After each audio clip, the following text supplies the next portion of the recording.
Asia Begum ஆகிய நான் அனைத்திந்திய புரட்சித் தலைவர் மக்கள் முன்னேற்றக் கழகத்தின் வேட்பாளராக புரட்சித்தாய் சின்னம்மா அவர்கள் என்னை அரவக்குறிச்சி தொகுதியில் வேட்பாளராக என்னை இறக்கியுள்ளார்கள். நான் இன்று விஸ்வநாதபுரி, கொளத்தூர்பட்டி, ராஜபுரம் கிழக்கு பகுதி, மேற்கு பகுதி இங்கே எல்லாம் சென்று நான் வாக்கு சேகரித்தேன். அங்குள்ள மக்களின் கோரிக்கைகள் தண்ணீர், மின்சாரம், பஸ் வசதி, நிழற்குடை, இந்த மாதிரி பல நிறைய அவர்கள் குறைகள் சொல்லியிருக்கார்கள். உண்மை சொல்லி கேட்கிறாங்க,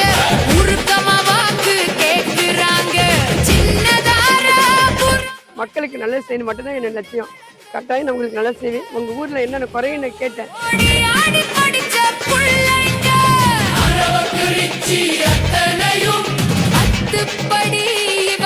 மறக்காம தென்னந்தோப்பு ஓட்டு போடுங்க. அம்மா மறந்துடாதீங்கம்மா.